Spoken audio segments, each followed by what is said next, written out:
everybody knows me, so I'm not going to introduce myself more than just to say that we're going to go talk a little bit about intro to fuzzy logic. Now, if you're wanting a big mathematical breakdown on why fuzzy logic works, this is not the place. Okay? This is going to be very, very practical. I'm hoping that when we get finished with this, that you can actually do a fuzzy logic controller. All right? You will feel comfortable with it. It's kind of neat, and so let's get started. All right. Here's what we're going to talk about to start with. We're going to talk a little bit about what fuzzy logic is, but not go into great depth. There's this thing called the internet that if you really want to know what fuzzy logic is, you can get it there. Why would we use fuzzy logic? There's some good reasons why you might want to use it, and we'll cover that. Okay, then we're actually going to work through a fuzzy logic controller to solve the tip problem. And the tip problem is the hello world of fuzzy logic. Otherwise, if you have a fuzzy logic program, the first thing you try to show that you can do is the tip problem. And you might ask, well, what is the tip? So we can get to that. And then we'll talk about fuzzy logic with Arduino, and then we'll go through an implementation that's done on our little robot here.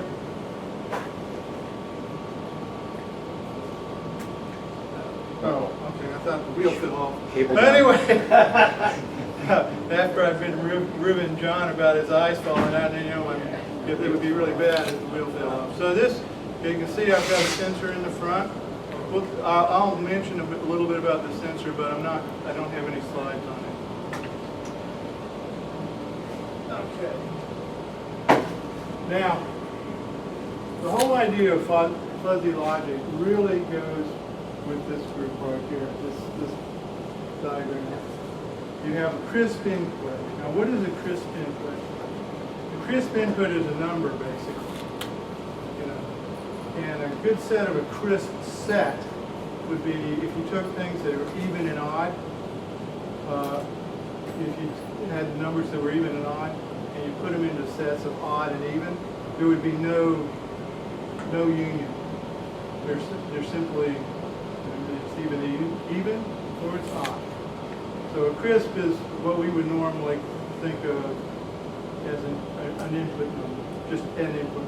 Your input number for example, for this goes from -4 to 4. So if it was 0, that would be in the center. That would be an input, a crisp input. So we go through a module which is a fuzzifier. And the fuzzifier essentially takes that crisp value and puts it into a set of values that have fuzzy logistic variables in fuzzy sets. Now, again, that sounds real strange, but it would be something like, if you are tall, well, are you tall? Or are you kind of tall? Are you almost short? You're really short. Those would be an example of a set, of a fuzzy set. And tallness would be an example of a fuzzy logistic variable. Okay?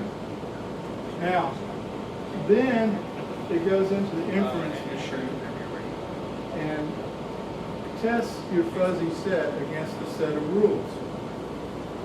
And when it sets against the rules, then you get kind of like, well, and we're going to cover here when we talk about an IQ example. It could be kind of tall, but also kind of short. You could have some percentage of both of them, some aspect of both of those parts of the fuzzy set, and so you create an output fuzzy set, and then that goes through the Defuzzification, which turns you back into a number. All right, kind of cool. Now, Okay, so what is fuzzy logic? Okay, it was formalized in 1965 by this gentleman. I can't say his name. Zana, okay. And the thing that you have to worry about, because people get really confused by the word fuzzy. You know, they think, oh, this is kind of one of those witchcraft and, you know, kind of, you know, not very precise, kind of a, you know, a swag type shot, but it isn't. It's really a very,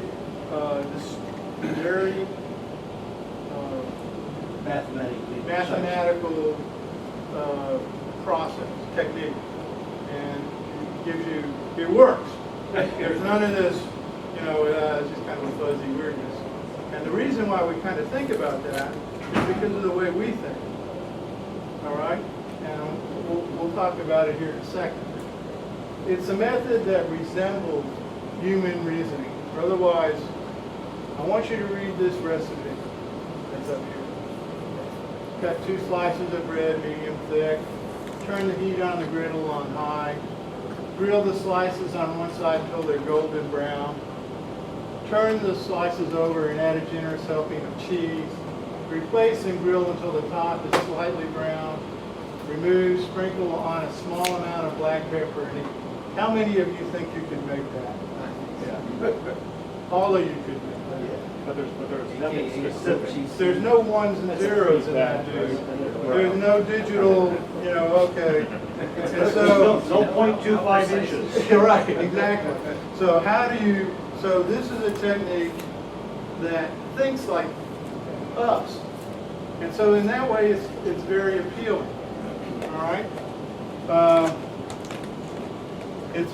It's been used on everything from subway train systems to, if you own a washing machine today and it was built before, you know, after, say, the 70s, it's probably got a fuzzy logic controller in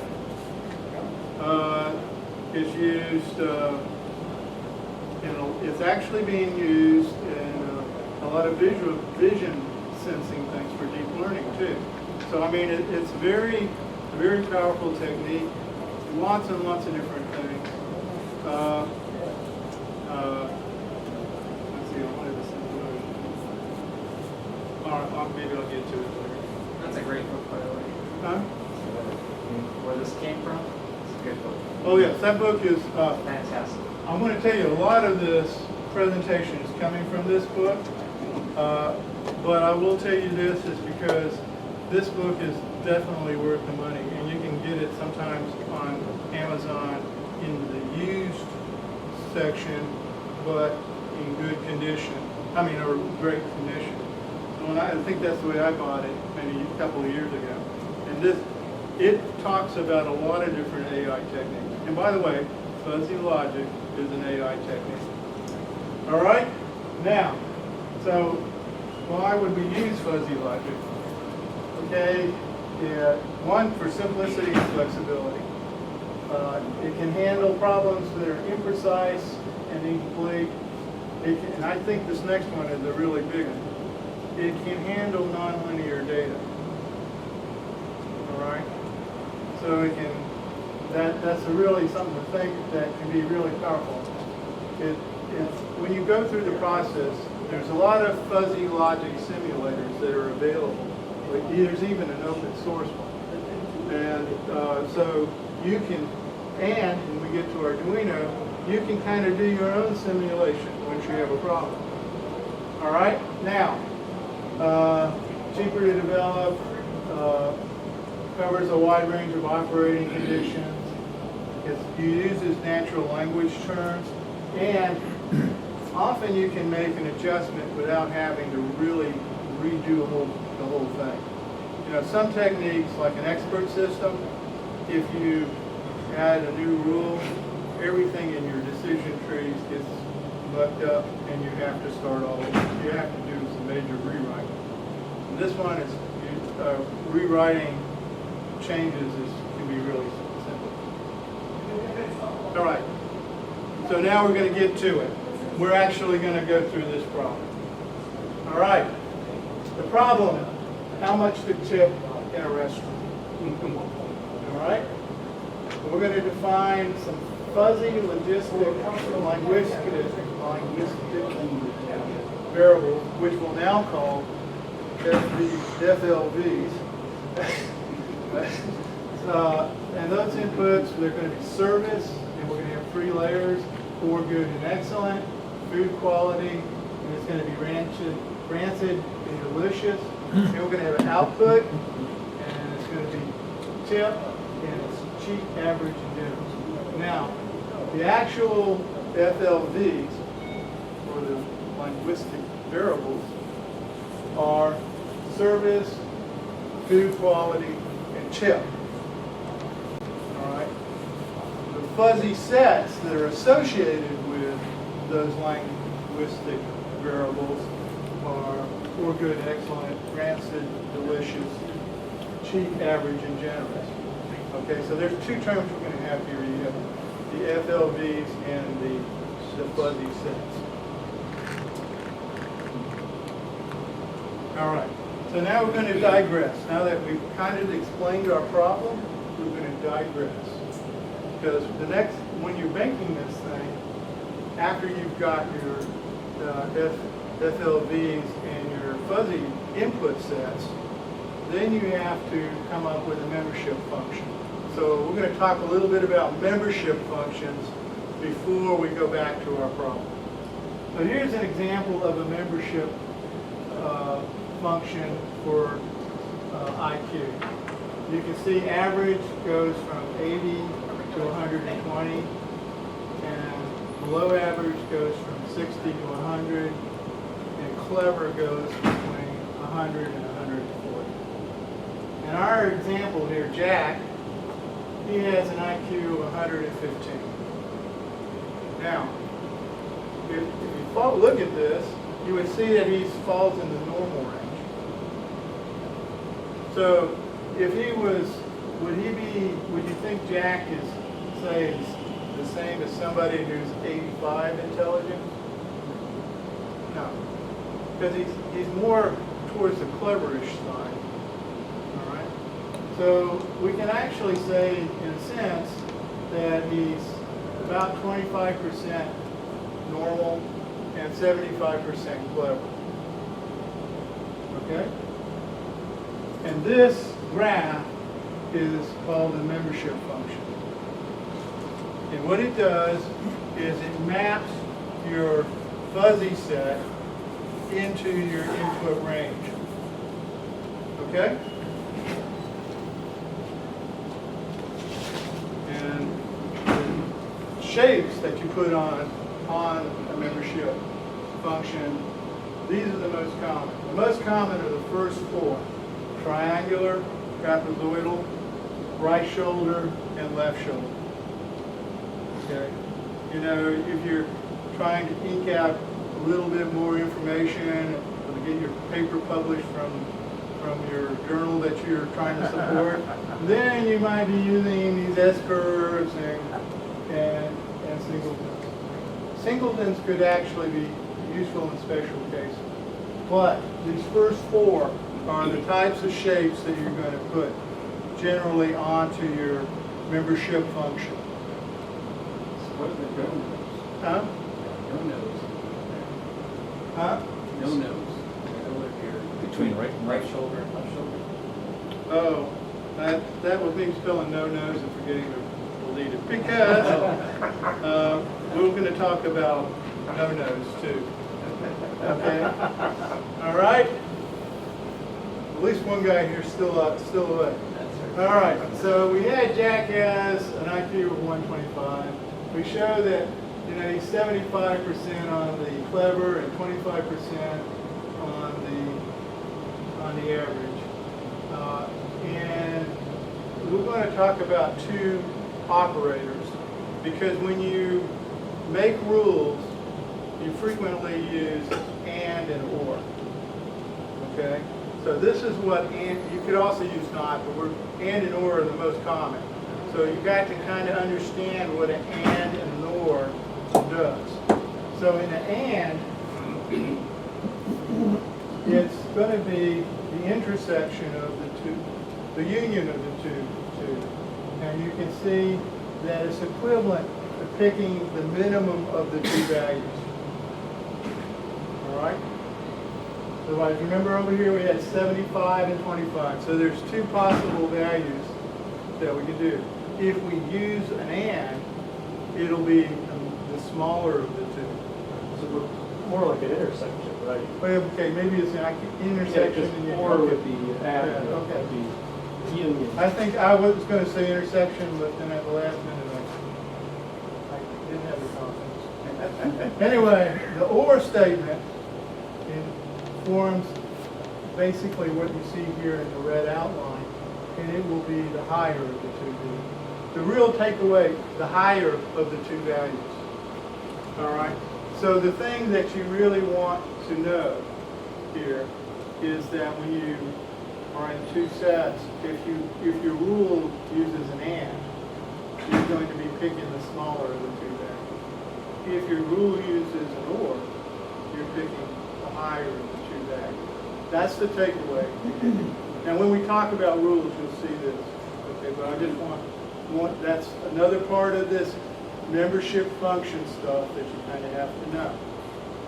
All right?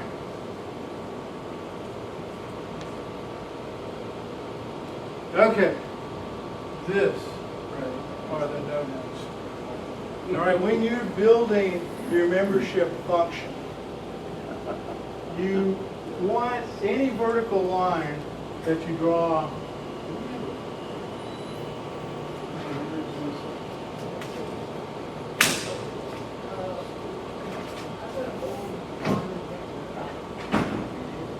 Any straight line that you draw like this, Any vertical straight line. no straight line, the number should kind of approach 1. They might not have to be exactly 1, but they should be close to 1. So in this case here, they're really low, and up here they're really high, and up here they're going to be high all the way through here. So this is not a good design function, membership function. All right? And the other thing you can't do is have any line that you flip through should never have more than two lines through. Okay. And you can see these graphs. You notice that they're from Excel. Very easy to construct your memberships functions in Excel, so that you can see what's going on. All right? So now this is the tip. We're back to the tip problem. Remember the tip problem? Well, we're back. So we're going to start with the output. So the output for the tip, we're going to allow from 0 to 30%. Okay? So, it's sort of like Doug, Steve, Carl. Okay? But anyway, and we're really saying that when you move out of cheap, you move into average, and when you're out of average, you move into generous. So this is our output function. Notice that the x-axis is actually scaled with output values. Okay? The membership value always goes from 0 to 1. That's why the no-nos. You don't want to end up with a number bigger than 1. Okay? Now, so let's look at food quality.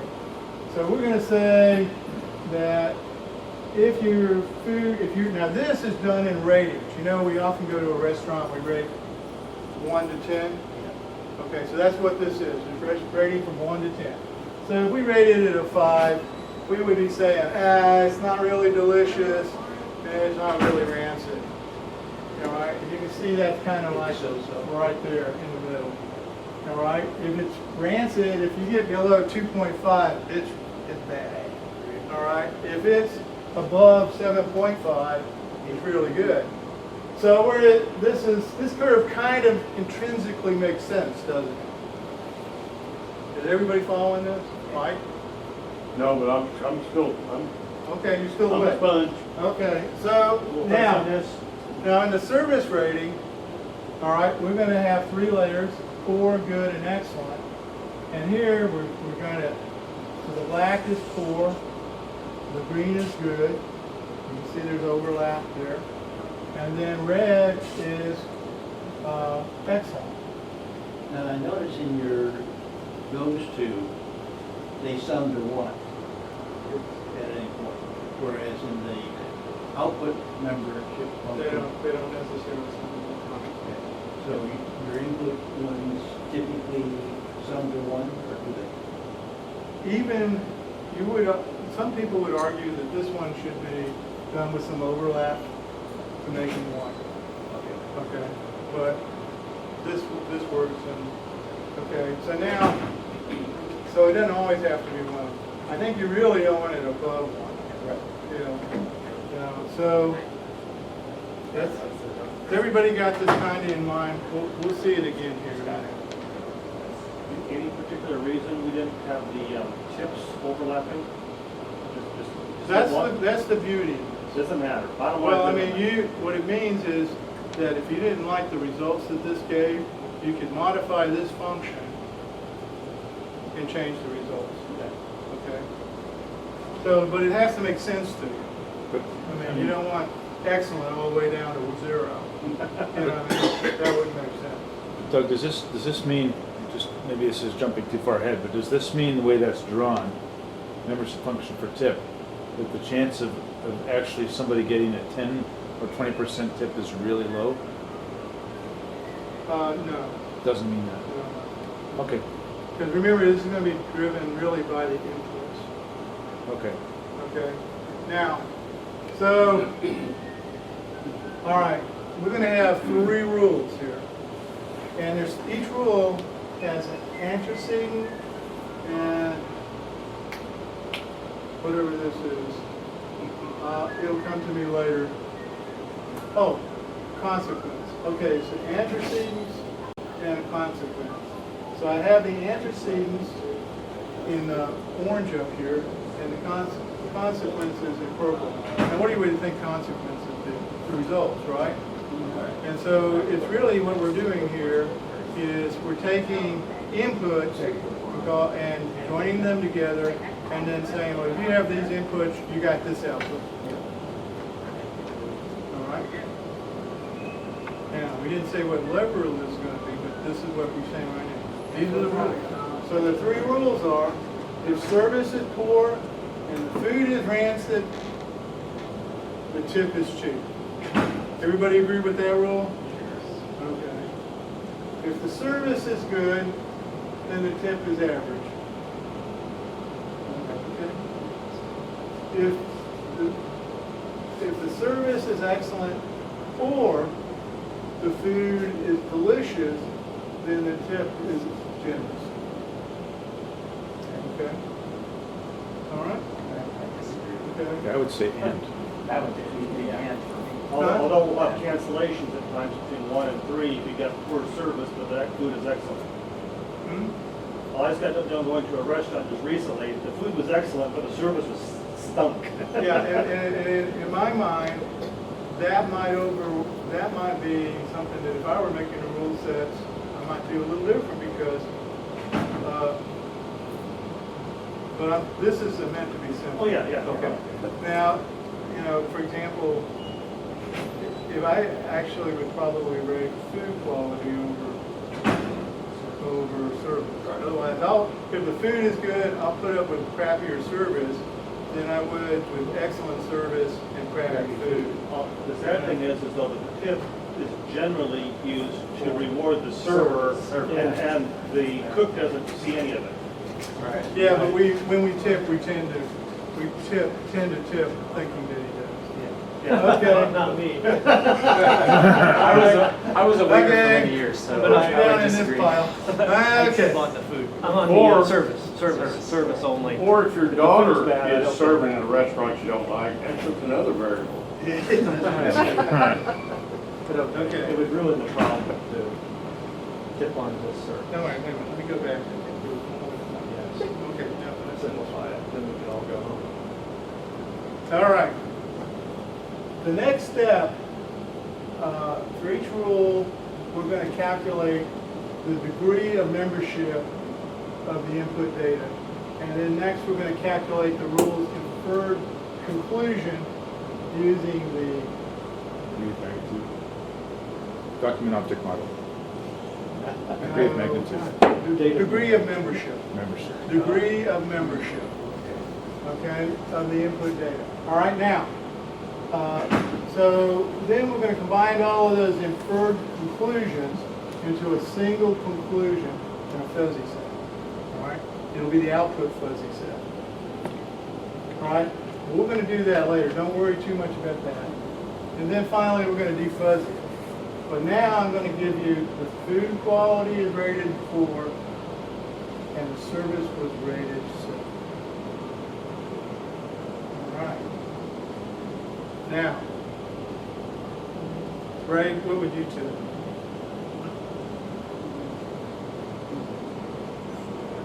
Food wasn't great, I would say 15%. 15%. How about you? Oh, okay. Okay. Yeah, probably in the mid-range, 50. You have to do at least 15 because the server did it excellent. Was Oh, doing their yeah. job. Don't worry about server. Ah, Okay, put 15 cents. How about you? Well, I tip on service only. I don't care. If the food's lousy, I don't go back. I tell the server I really feel bad. Oh, okay. No, All right. seriously, I tip on service. So what would you tip in this case? Based on service, It was a 7. out of 10, so I tip probably 18%. 18%. 15. 15. Okay, Mike? What's the highest? 30%? Oh, wow. I'd probably go 20 Okay, for the so- service was Okay, good, like yeah. that. Okay, so should we scale our idea to? No. No, I didn't ask that. I really asked was what would you tip okay, if you went into a restaurant and Now, 30 is dependent on how much alcohol I consume. We're a realist. And if any was free. Alcohol is 30%. could do it. How many beers you had? That'd be the fuzzy navel How set. good looking is the waitress? food is 4 and service is 7. But if I went to Denny's, I'd expect 4 as a food quality. I I'd probably tip 20. If I went to the steak and chop house, then it would be closer to So 12. you guys are making a problem for us. But we got a couple of 20s and 18 and a bunch of 15s. Now notice that the farther we get to the back of the room, the more generous we are. All right, so let's see. 16. 16. Okay. So we have a 16, a couple of 20s, an 18, and several 15s. All right. So let's see what the fuzzy system does. Kind of interesting to find out. But if you don't like the answer, you change it. All right. So how do we go about this? Remember the first step was to let's go back. First step was for each underseed, calculate the degrees of membership. Now we're going back one more step. Remember, like this guy has 2 indices, this guy only has 1, and this has 2. All right? So it depends on how many antecedents are in the rule. All right? So it says here, if the service is poor, so now this is the membership function that we saw before, but it only has the poor curve on it. I've taken off the, I can't remember, good, average, and good. And so here you can see that with a rating of 4, that's 0.65. If you look at the food is rancid, well, it was rated at 7, and that curve totally missed it. All right, so this would be a 0. Okay? All right? Is everybody following that? Now, In rule 2, we only have one antecedent, which is good. And so here in the service ratings, I've taken off the poor and the excellent. You just have the good, and you can see he's over here at 0.2. Okay?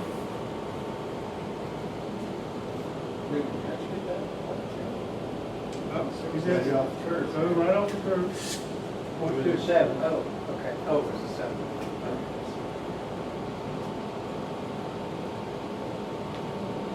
Now, the third rule was if the service is delicious, excellent, and the food is delicious, so we want those. So in this case, this is the food is delicious curve, and this is the service curve. And so you can see both of them actually do have a value. Okay? So you see where we get those, right? Okay?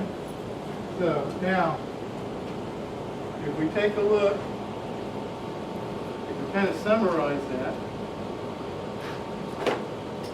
so we have rancid and delicious versus poor, good, and excellent. And this is the output. We have cheap in this corner at 65, cheap at 65, cheap at 65, because we said if it was rancid it would be 0.65. Now in the excellent service we actually got a generous of 8.5, and so this one actually has 2. All right, and then cheap and poor, delicious and poor got a 0 because remember it was off the curve, and then average got a 0.2. Does everybody see where these numbers came from? All right, we tested the antecedent of every rule set against the conclusion. All right? Now, where you have multiple like this, there's several ways to handle it. The most common way is just to take the maximum. Okay? So that's what we did here. Now, that breaks down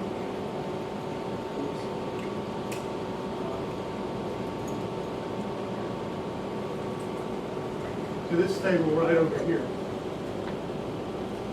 It's cheap, 65, average 0.2, generous 0.85. Okay? So the next step is to look at the output fuzzy thing, and clip each one at those confidences. 0.85, 0.2, 0.65. And then we create what we call a fuzzy manifold. And that's this shape right here.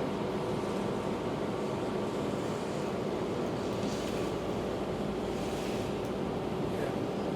Now we're ready for defuzzification and bringing this back to a crisp vacuum. Okay.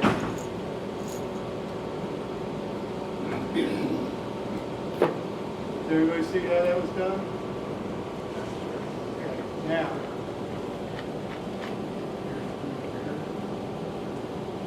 okay. So, defuzzification, there are several techniques to do defuzzification. All right. I'll be quite honest, the one that most people use is centroid. All right. It is a little more complex, and everybody knows, otherwise what you're doing with the centroid is you take your fuzzy manifold and you find the point that is equal area on both sides. Okay? It's the center of the... That's not central. Okay, what's the central? Okay, the moment is equal on both In this sides. graph, it would be the center for each. But in this case, I think it's still the center. But if it's asymmetrical. So anyway, I think he means piecewise. Didn't you mean for each segment? Or you mean that whole graph? what they would typically do is they would divide this region into some number of slices. and then they would get an area for each slice. Right. And then they would pick the center, the slice that had equal area on both sides. So that graph isn't balanced, so it's gonna be shifted toward the right a little bit, to like Right. 17. Could be. All right. So I think you're starting to see what the answer would be, right? So now let's take a look. Okay, so the three that you run into a lot is the mean of the maximum. But so that would be, what that would do is simply take the mean of the maximum part here, which would be right there. So it would be 25%. It tends to be very inaccurate because it ignores everybody else. And you don't, but it's very simple to do too. So, but it's not a recommended method. The centroid we've already discussed. It's where we have balanced areas. And then the final is the average of maximus. And that's represented by this equation right here. We take the representative value times the confidence, and then the sum of the representative values times confidence. So should have had some brackets in there. Divided by the sum of the confidences. So what is that really doing? What that's really doing, so when we talk about representative value, all right, you go back to these original curves up here. And for actual trapezoidal, triangular ones, the representative value is simply P. If you had a trapezoidal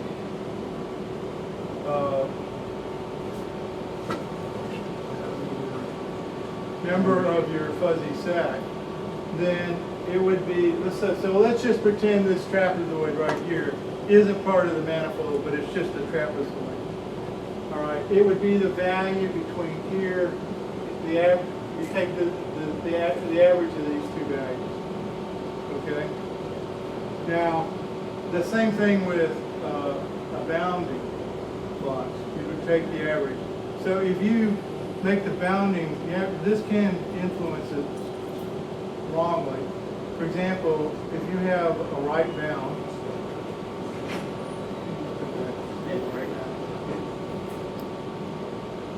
bound like this guy. We'll go like this guy. If instead of 10, we took this line out to 20, the value would change, right? And you'd have to know that. So you do have to know the bounds of what you want your output to be. I mean, yeah. So here's our fuzzy manifold. So we're going to use this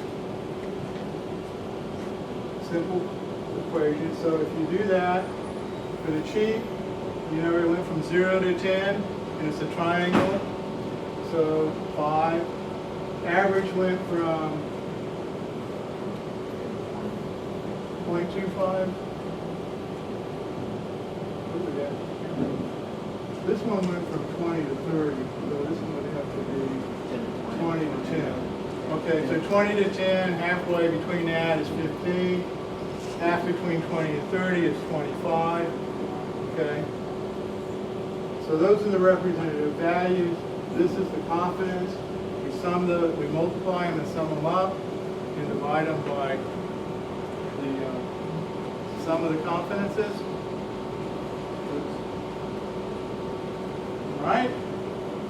So here's that equation. It's 27 over 1.7, and it predicted a tip of 16%. 16%. So between 15 and 20, you know, one person with 16. So there you go. There's an actual work through problem for a set of inputs. Okay. So now you shouldn't be too scared of this. Right? Okay, wasn't too bad. Now, You only solved it for the maximum. Did you solve it for the centroid? Or? no, I didn't want to do centroid. Centroid, you know, when I just look, if you look at that manifold, if you look at the manifold, 16 would be right here. Maybe, yeah, you know, I might say it might be 17, you know? Might move it up just a smidgen. Yeah, I was hoping to see your C code for being able to calculate that. Huh? Well, you could quickly take the areas of the center part's symmetrical. You could calculate the area of those left and the right chunks, right? And you could take each one of those and calculate a centroid and a weight, and so you could get two masses hanging out. And that's one the at way, 5 and one at that's 6. the way Ron would do it. Well, if I had to do it quick, otherwise I'd add up all the numbers, I'd write a program, just take each example and. But this is the way Doug does it. There is a library for that. Nice. And actually, this is the GitHub for the best one that I found. There's actually two out there. This one seemed to be reasonable. It's called EFLL. It's programmed by a group of students in Brazil, college students. And so there's some Portuguese in it that you kind of have to like use the Google search for, but it's not too bad. And there's some important things that's kind of cool about it. It doesn't use any Arduino in the library. It only uses standard lab, so it could easily be ported to any microprocessor. They actually contain two Arduino examples and two general purpose examples. And you can use, right now after you've seen this introduction, you should be able to look at those examples and see what they're doing. We'll look at it here briefly, but it's not very complex, okay? And then, let's see what else. And they also state that they use max-min. Now that to me means that they have two operators. They have an AND operator and an OR operator when you're making your rules. They don't have anything more than that. And they're also using, well, I don't know what this is, so they got this too. That's kind of like But they're Word using the Max. center of area for what the centroid approach. Now, I on the line follower with the standard Arduino Uno, you know, with just running the code, I was getting loop times of about 2 or 3 milliseconds. Okay, for the problem that I took. So it's plenty fast for most of our robots. Okay, and just because I like to know, well, you know what I'm working with, it was updated, August of last year. I doubt the student projects, once they're kind of done, that they usually don't ever go back. But in this case, they actually did make a go back and fix some of the problems they had. All right? Okay. Now we're going to talk about the demo. And we're going to get a look at EFLL while we're doing it. This is not going to be pages and pages and pages of code, guys. But we're going to look at how, essentially, I have in my program, I have the Fuzzy Logic function CPP has one function, which is intro fuzzy logic. That's it. Okay? So let's look at what they did. So first, they created the membership functions for each of their linguistic variables on the input. So this is a fuzzy linguistical variable. This is the fuzzy set that they associated with it. Now remember, in my particular case, with this 8 sensor array on the front of it, it goes from -4 to 4. Okay? The next step that they did was they just add those linguistic variables. They just add them to a fuzzy set, which is the input. Okay? So think of it as, so each linguistic variable in the input gets added to a fuzzy set, and each linguistic variable has one of those triangles or one of those things tied to it, and that is the membership function, and that's done here. So that's pretty straightforward. Doug? Now this is, and this is the membership function that I'm using right here. And here's the linguistic variable. So Doug, can you help me? How do the sensor, because you have 8 LEDs, or no, sensors, you have how many sensors? Yeah. No, I mean, how do you get from the sensors to the range of -4 to 4? I'm sorry. There's How no, do I get no it? zero. You have several Okay, all right. independent, Okay, the sensors are numbered 1 through 8. okay, And so then what you do is you take the sum of those sensor values. So like if you were in the center with 8, there's no real center value. The center, Yeah. you have to be between 4 and 5. okay. So if I add those two numbers together, 4 and 5, that's 9, right? Oh wait, Sensor 4 and sensor 5 are on the black line. so do you view this as a binary array or individual? Hmm?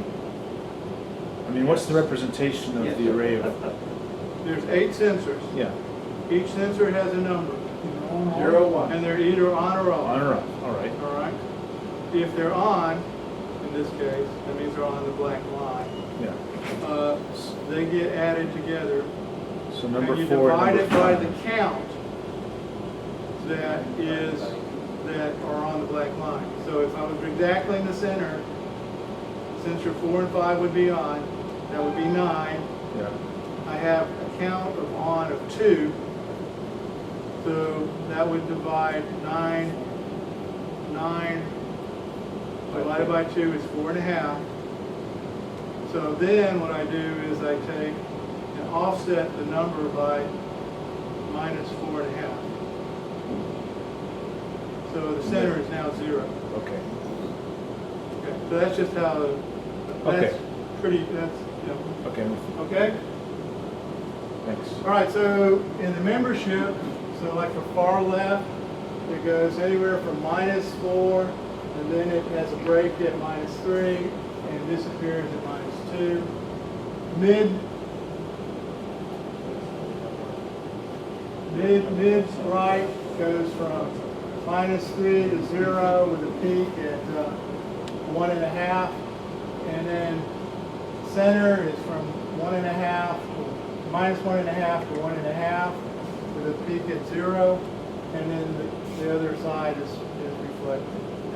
So the number of fuzzy linguistic variables, is that arbitrary, or you always want it kind of an odd? Well, there's a good and a bad to it. So you got to have a rule set. Yeah. So the more you break up the curve, the more rules you're going to have. Okay? And there's also a point of diminishing returns. Okay? And in actuality, this probably could have been solved with Fourier. Oh, really? Okay, but I wanted to, we just did one with Fourier, so I wanted to do one that was different. Okay? You all right? So everybody understand where this curve, and you can see it over here in this is translated into this. So how did I do this? I created this in my Excel program, you know, just making graphs. So I got to what I thought looked good, and then I took the values off and put them over here in the program.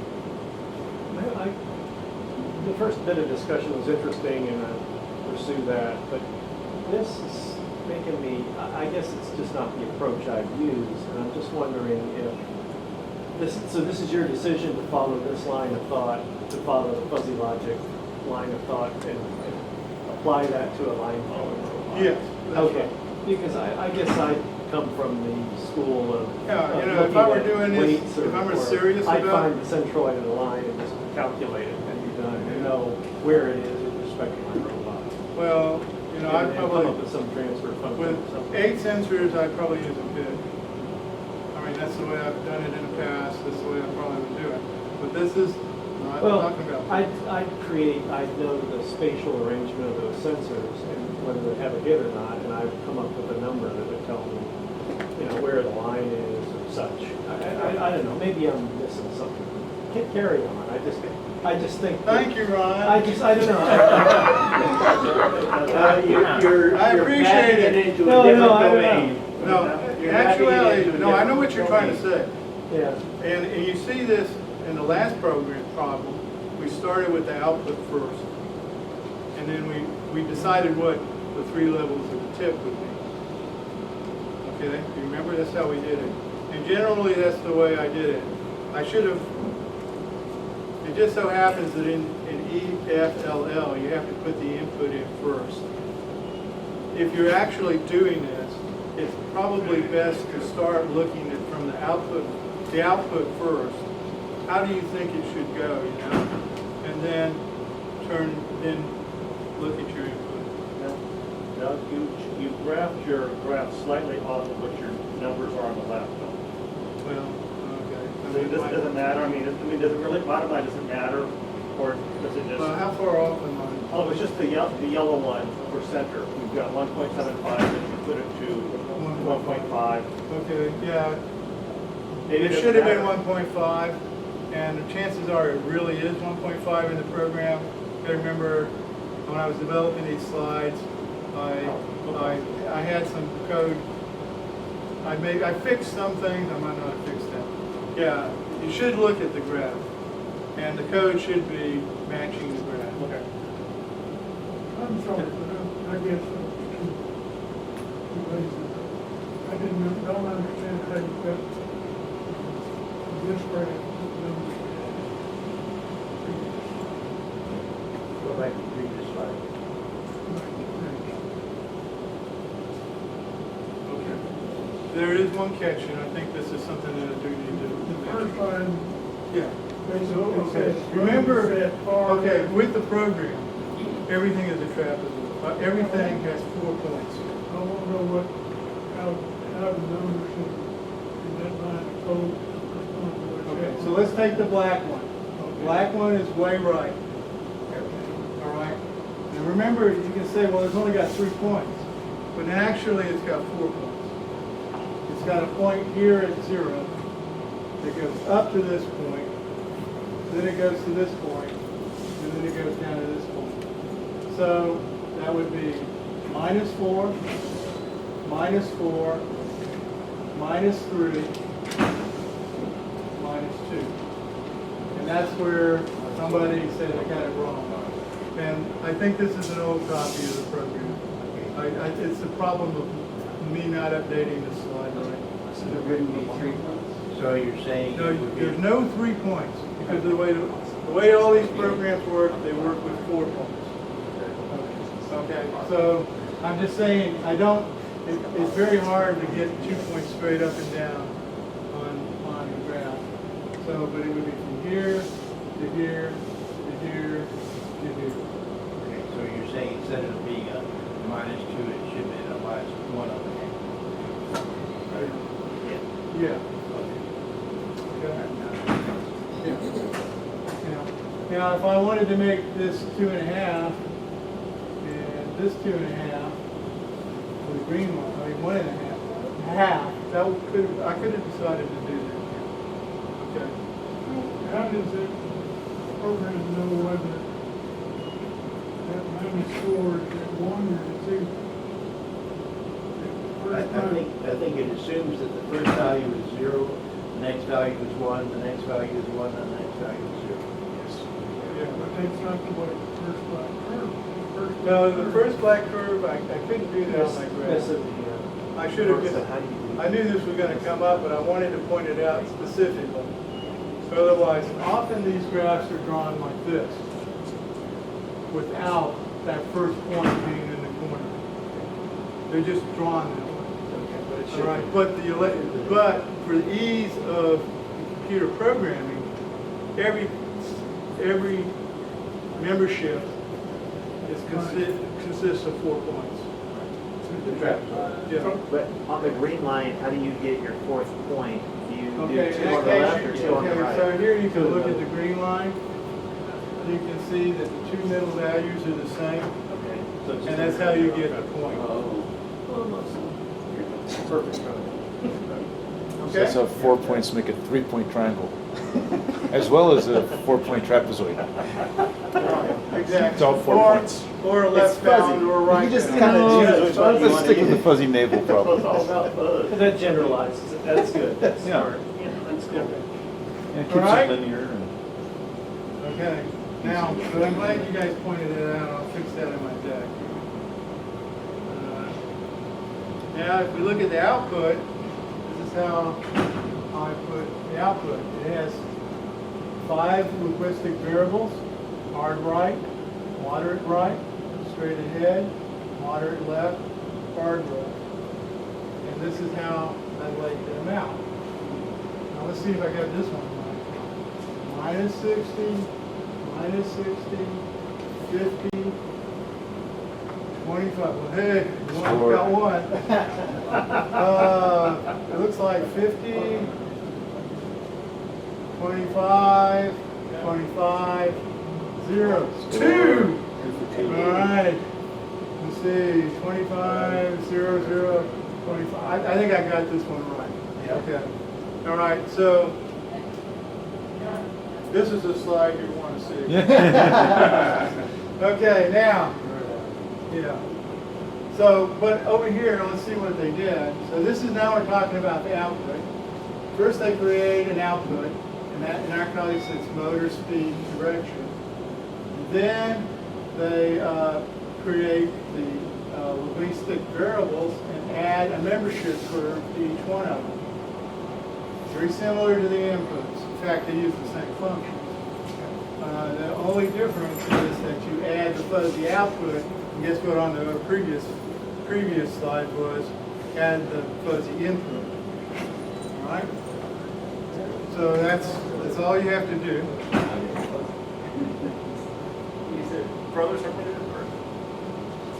All right, now this is the actual rules, how you write them in the program. And I actually thought it was kind of clever. Remember, so here's the rules that I decided to do. So remember, these are the antecedents, and these are the consequences. Okay? So over here, how they do it is first they create a new antecedent, and they use it, since it's an antecedent, they call it if, and then they have it is part of the right. Then they do a join single, which adds it just as a single. It is possible to use an AND function or an OR function, but in my case, I didn't have to use this. If you go to the Arduino example that they have for the program, it shows you how to do that. It just makes the rule a little bit more complicated because you have to add the 2 antecedents together with either an OR or an AND. And then you add the consequence, but if you keep these, write them the way that they suggested, then when you actually add the rule, it's something like if the line follower sensor value is far to the left, then turn hard right, which makes it easy for you when you're looking at the rule. Okay? Do you have to use that convention? No, you don't. You can call them X and Y, B and C. But this way of writing it actually was, I thought, kind of clever. seems So- wordy, but I agree. I'm trying to make it understand. Otherwise, you Yeah. can put a big comment in there that explains it all. That may not be so bad. So anyway, so those are the 5 rules that I put in there. Now, the other thing that's cool is since this library stands alone, it well, first of all, let's look at how you fuzzify and defuzzify. That's actually in the loop. So in the loop, all you do is, first of all, you get your sensor data. So for me, that's 2 functions. And then you set the input to the result of up here. Then you just follow the method, I guess, of fuzzification. And then you just take the result of fuzzification, and this one means that it's input 1. That could have been done better. You should probably have used an enum and named them. But then anyway, then after you fuzzified it, you just defuzzify it and then add it or subtract it to your motor. And that's the whole program. It looks to me like this program is only portion. There's no source. Yeah, I think you're right. So how do I incorporate the rig? I'm not sure yet, Will. I really haven't figured that out myself. But, and you're going to see that All when it we is demonstrate is the the proportion. I think when you demonstrate the motion, the robot, I think you're going to see it slightly under damped. Okay? And I don't know how to, not sure exactly how to increase the damping either. Okay? So, but I don't think this is an introduction. It's not, and the other thing I want to do here is show that you shouldn't be afraid of this stuff. And here's a very easy library that you can use to test with it. And for me, I'm probably not. I have other problems I have to pursue. I'm still trying to get my outdoor robot. So this is kind of like a sideline project for me. All right, so I just wanted to get this we'll show how it works. We're using this inexpensive, in fact, the sensor cost $13, $12.95, and it was more than half the price of the robot. So, but it wasn't, I'm really impressed with it. It's pretty cool. If you have a chance afterwards, come and look at the sensor.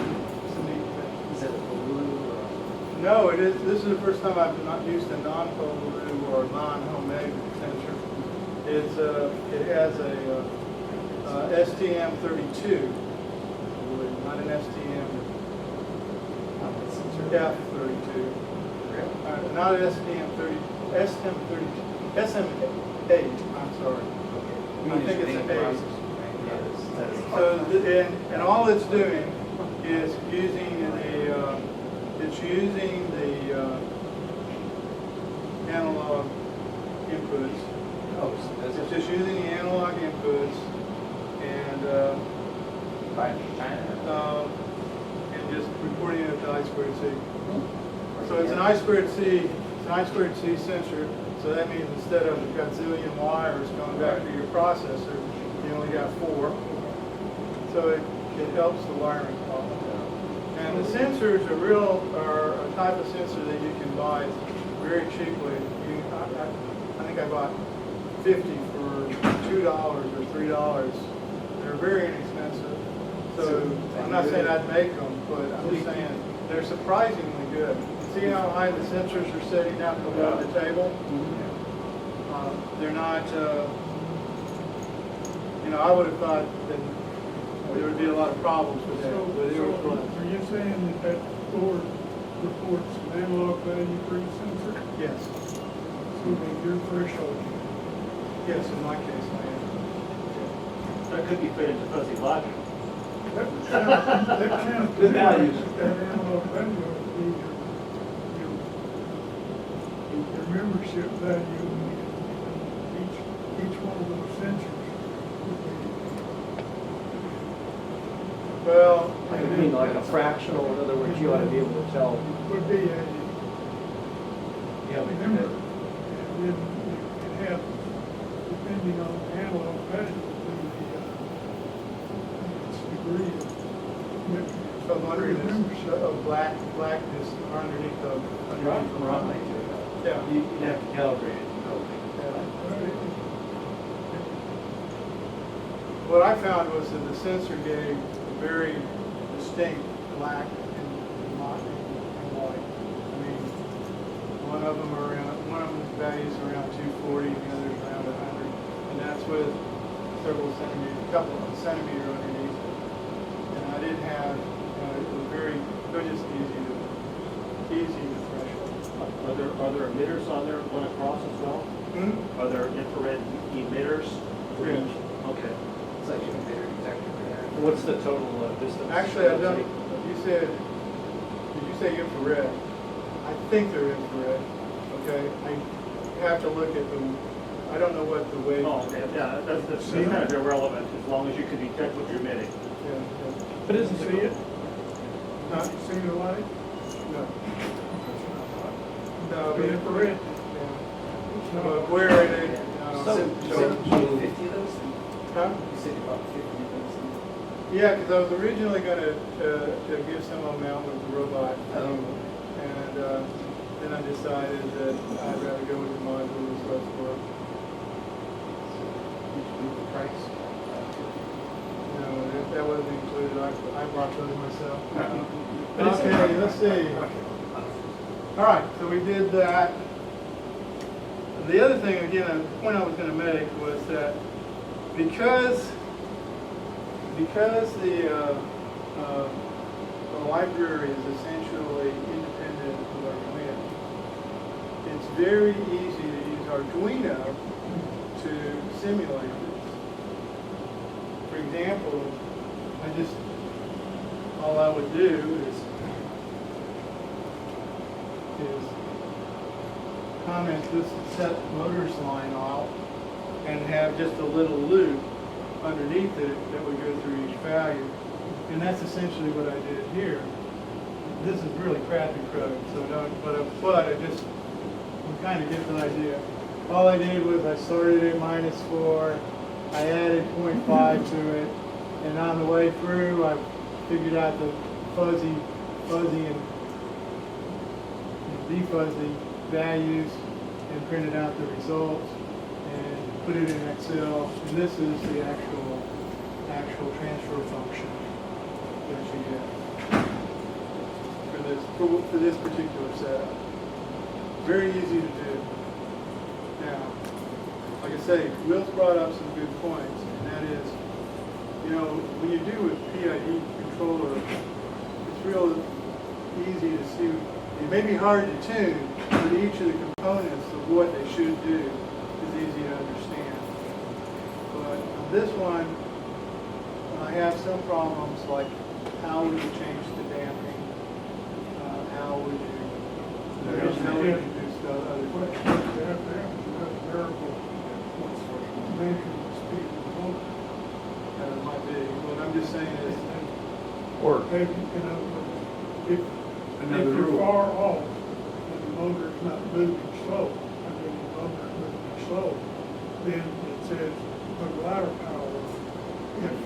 If it's far off, but the motor is moving Another set fast, of the rules. ordinance, you say that reduces the amount of power.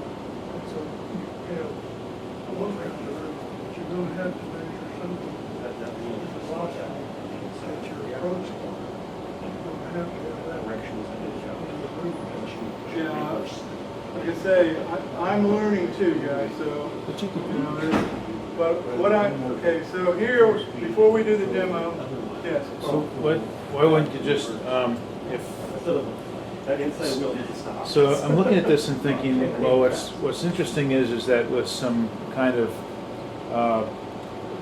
verbally articulated rules, you've taken some some interesting, you've made a transfer function in logic of rules in a way, and it gives a kind of not smooth output transfer function.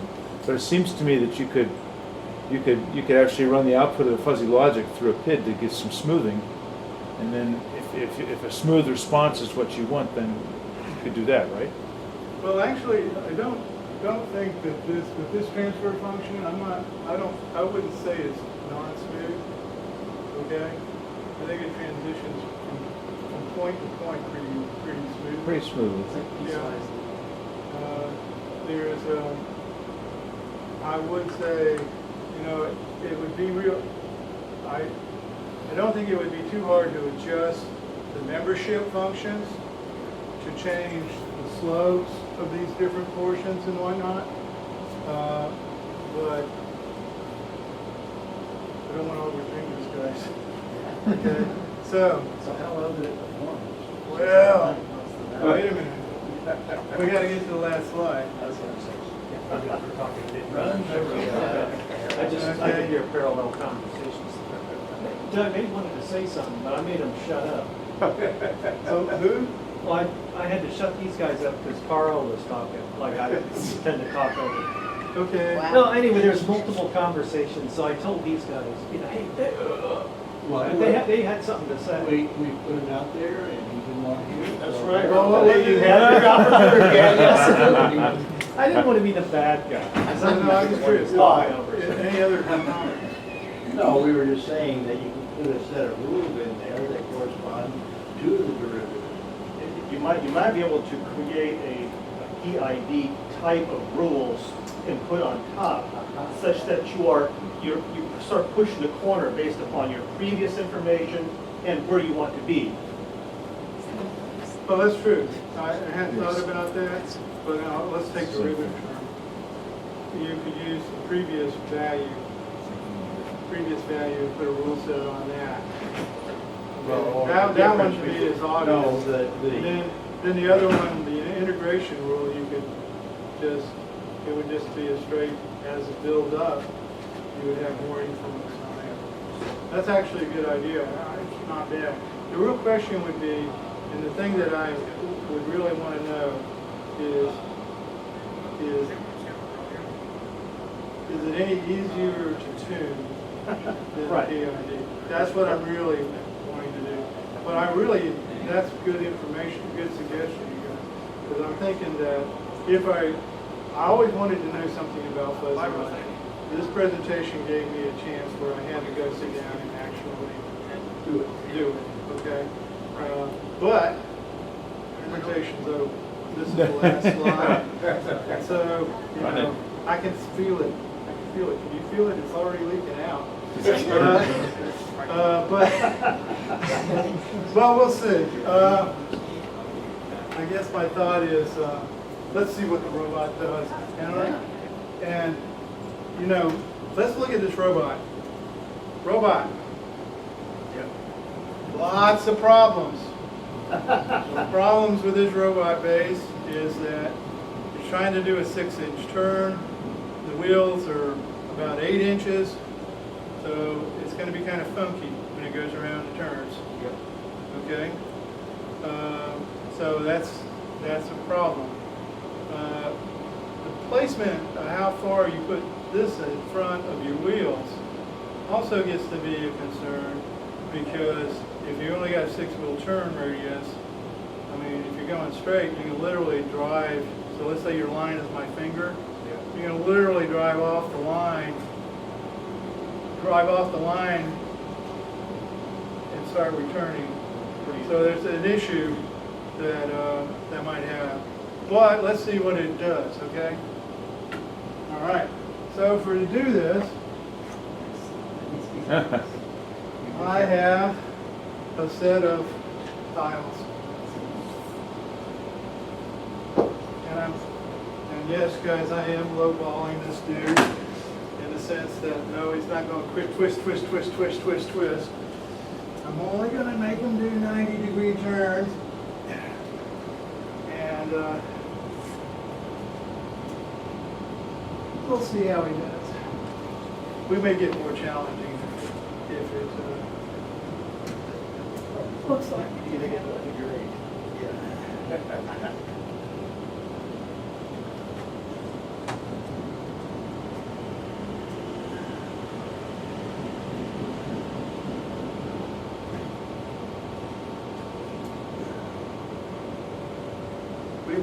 This wouldn't even make our simple course yet. Right. You need help, Doug? You need help somewhere in this Oh, problem? we get to the last tile. Still too early for me to go up, isn't it? Okay. And you probably grabbed the wrong two tiles. Is this where the audience lifts numbers? Ready to last tile. Okay, now help. Something where you There really you help go. out. Good thing you're jumping. Ron, Hey. Ron. Way to go, Ron. Oh, that, yeah. Those little tiles are rotating. Just like you did with Lincoln Logs. You failed. You can't get good help anymore. You can't get good help these days. And I read my first grade report card yesterday, and I'm trying to stop that. It said, he's All right. messy, he's basically an idiot, but by the end of the year, I improved.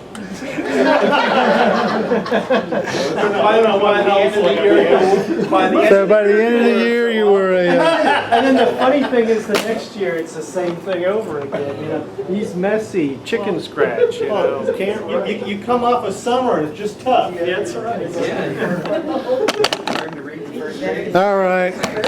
Since we this is the test, we're gonna try and record it. Okay, suddenly got a strange icon on it that says off. I'm wondering what that means. But anyway, we'll. I'm recording it. You pushed the button that you Okay. You shouldn't have, right? All right. Drum roll. Well, let's see what happens. Now the offset that Will was talking about. Well, it looks this. So.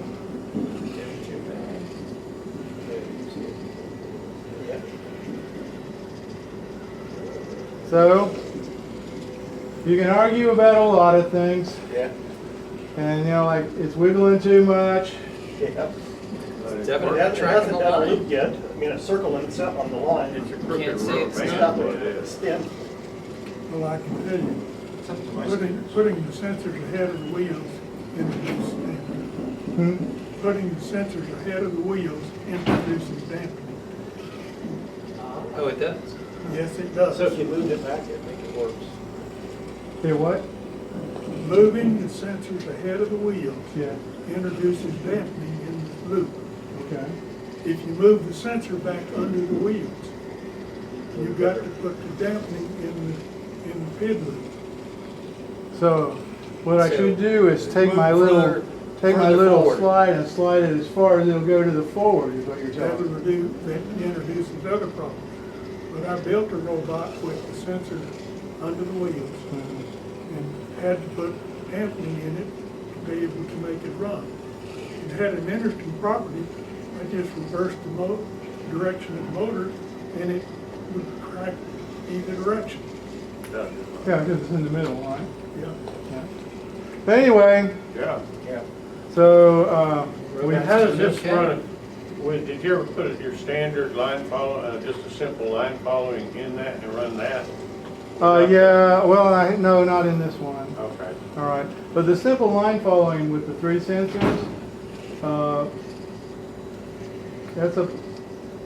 I believe that's a proportional only, and I want to say it ran pretty smooth though.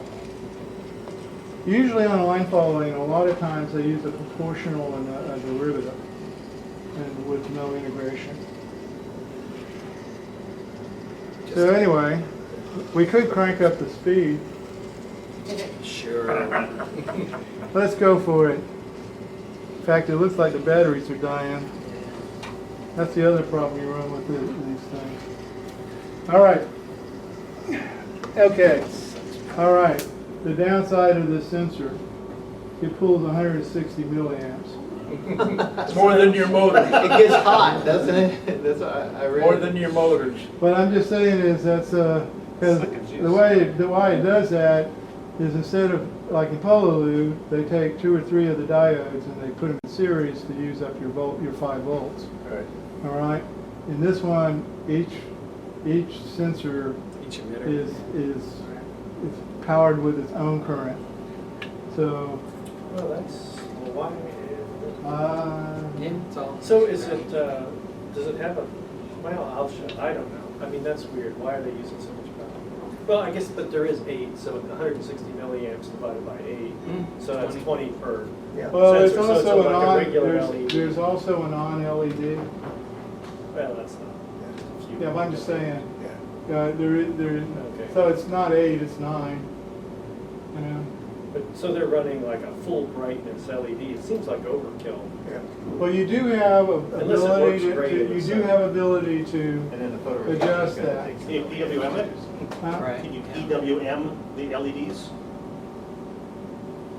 They have an internal resistor.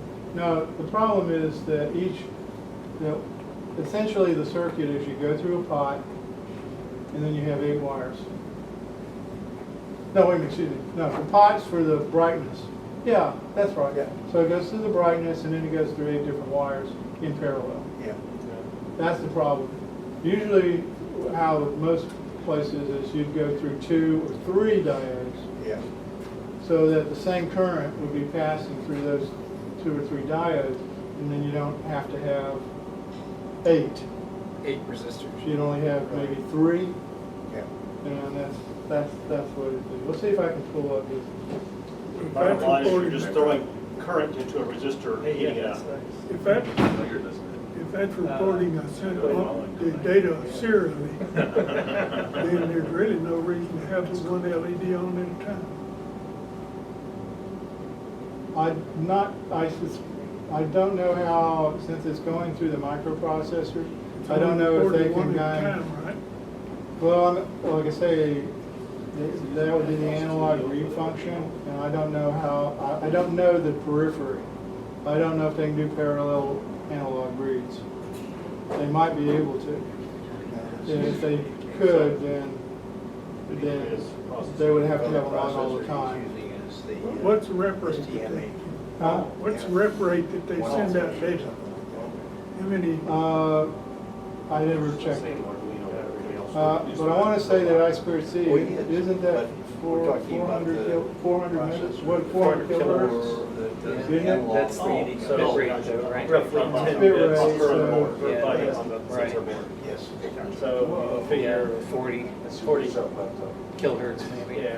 depending on how many bytes you send. Yeah. So maybe what they're trying to do there, I would assume that that's for a high performance line follower, and so the frame rate must be on the order of a few milliseconds, I would think. They must be trying to have a very fast update rate on those sensors. So it might work good here, but that might be designed for something that can go 5 meters a second. It's where you want it really fast. And I would have thought that the general idea with this analog reporting is to help you interpolate where the line edge is. In a high performance line follower, I'd want to know that my line is at sensor 3.21. In And other words, that's using those very, analog values to find Okay. where that edge is exactly. You know, if I'm running not micro mouse, whatever the high speed line following stuff.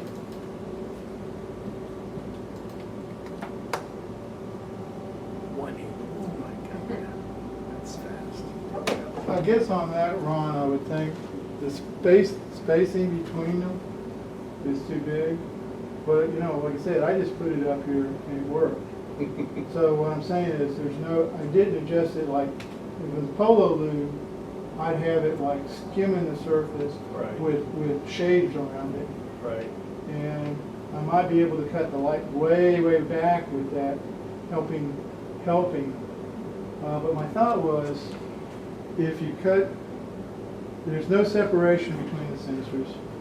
So there's the light from one is bleeding sideways into the other. Right. There's a whole lot of things that this probably could be optimized. Sure, for. yeah, you may have. I built a sensor something like this, and I moved the sensor across a black-white line, that is, a black-white area, and looked at the output.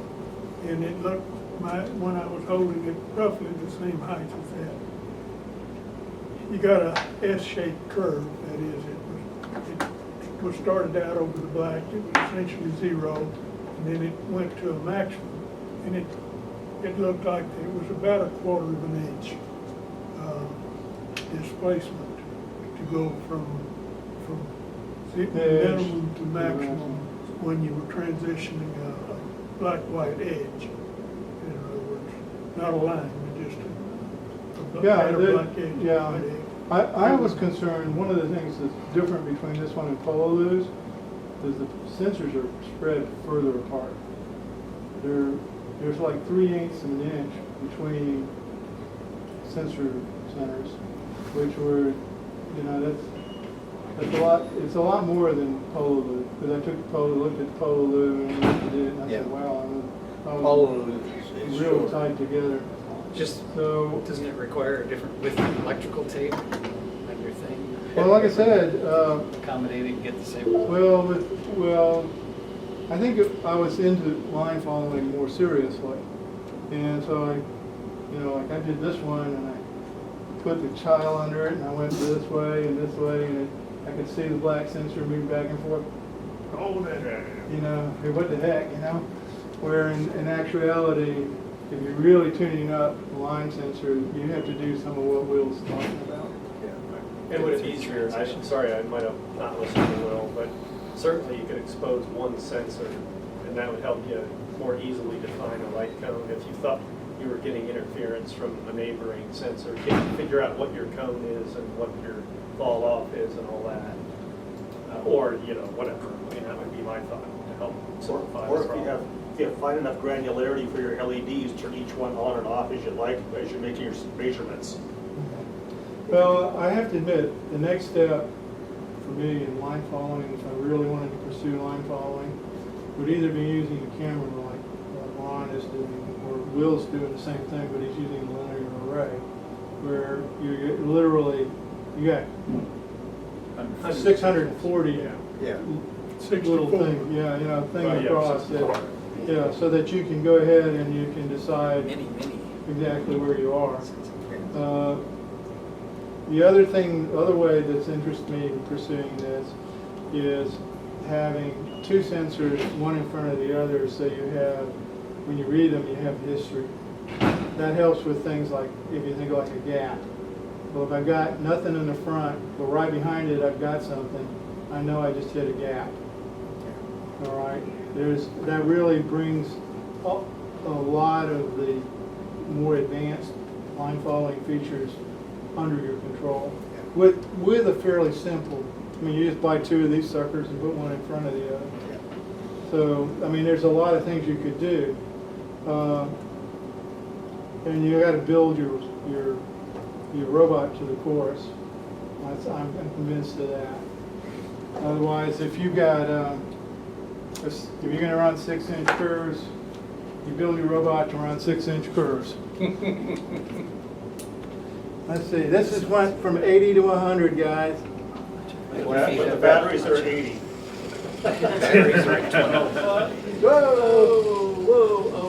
Oh, it looks like that one lost it. Let's try it again. And then there's always for some reason, line followers always go one way better than the other.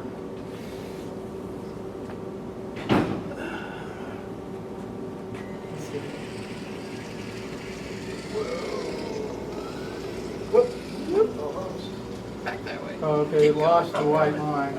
It's unstable. It's still trying to find it. Controlling with your, inside your pocket. In your You're pocket. suffering the thing that mine suffers with. It's like the ratio of forward motion to left and right turn. Yep. Let's do this. I'm just curious. Slow down as soon as left to right. When it slows down, it's going to react. Well, that's, From the line. yeah, Right? that's, sure. It's just a.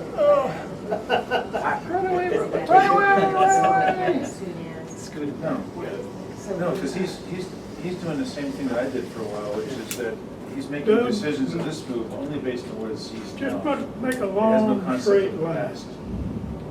Let's see if it. We can do that. That's easy to do. That's the way I tune my, And that's where it's stamped. I think if you make it a long, straight line, you'll see the difference. Caught the caster. yeah, let's see. Just so you know. Okay, let's do it, Will. So, I'll probably put it back down since that thing will work better. your robot's processor is still a Arduino, correct?